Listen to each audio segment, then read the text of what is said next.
18% വിലാപങ്ങൾക്ക് കേരളത്തിൽ ഒരു പരിഗണനയും ലഭിക്കേണ്ടെന്നാണോ? 18% വരുന്ന ജനവിഭാഗങ്ങളുടെ ഒരു കൺസേണും ഇവിടെ മാനിക്കപ്പെടേണ്ടെന്നാണോ? നിങ്ങൾ ഡയറക്റ്റ് ചോദ്യത്തിനുള്ള ഉത്തരം പറയണം. കേരളത്തിലെ ക്രൈസ്തവ സഭകളും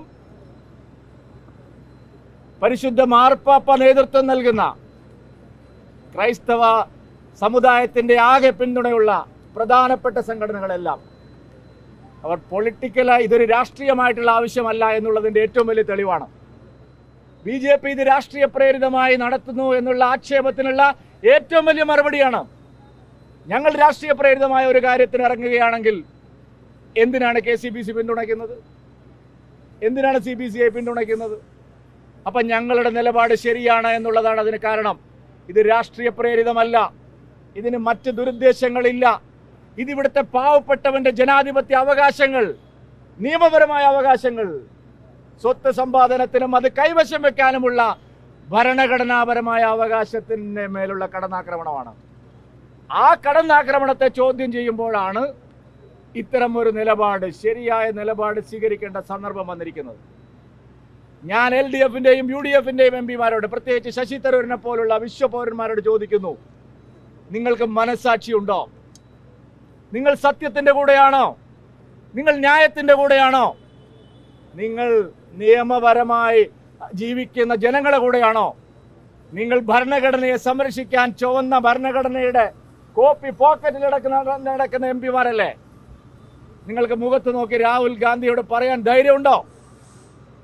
നിങ്ങൾക്ക് മുഖത്ത് നോക്കി കേരളത്തിൽ നിന്നുള്ള MP പ്രിയങ്ക ഗാന്ധിയുടെ മുമ്പിൽ പറയാനുള്ള ധൈര്യമുണ്ടോ? ആത്മാർത്ഥതയുണ്ടോ? ആർജവമുണ്ടോ?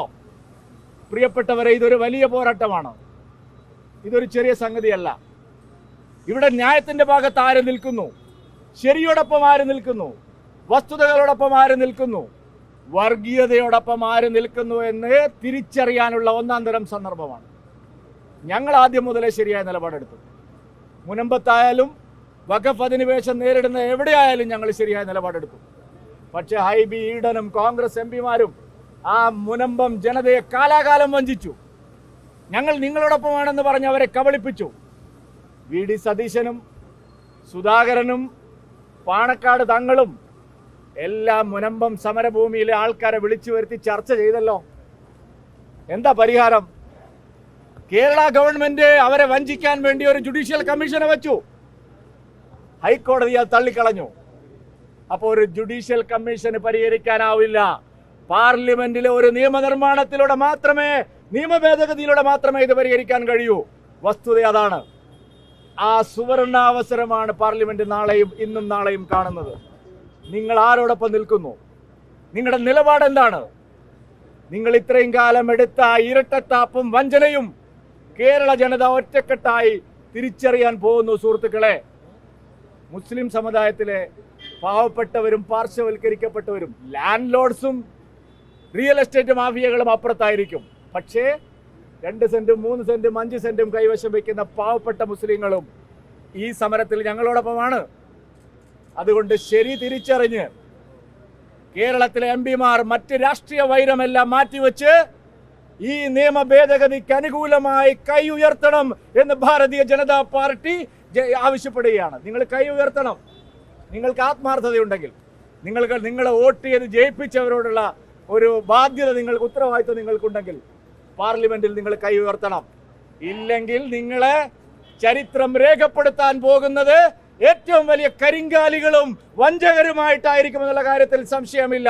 കേരളത്തിലെ MPമാർ കരിങ്കാലികളും വഞ്ചകരുമാവണമോ, അതല്ല ന്യായത്തോടൊപ്പം നിൽക്കണമോ എന്നുള്ള സുപ്രധാനമായ ചോദ്യമാണ് ഞങ്ങൾ ഉന്നയിക്കുന്നത്. അതിന് ഈ നാട്ടിലെ ജനങ്ങളുടെ പിന്തുണയുണ്ടാവണമെന്ന് അഭ്യർത്ഥിച്ചുകൊണ്ട് എല്ലാവരോടും ഒരിക്കൽ കൂടി വഖഫ് നിയമ ഭേദഗതി സുന്ദരമായി പാസ്സാവാൻ, വൻ ഭൂരിപക്ഷത്തിൽ പാസ്സാവാൻ എല്ലാവരും പ്രാർത്ഥിക്കണം. എല്ലാ MPമാരുടെയും കണ്ണ് തുറപ്പിക്കാൻ വോട്ടർമാരെല്ലാവരും മുന്നോട്ട് വരണം എന്നാവശ്യപ്പെട്ടുകൊണ്ട് ഞാൻ എൻ്റെ പ്രസംഗം അവസാനിപ്പിക്കുന്നു.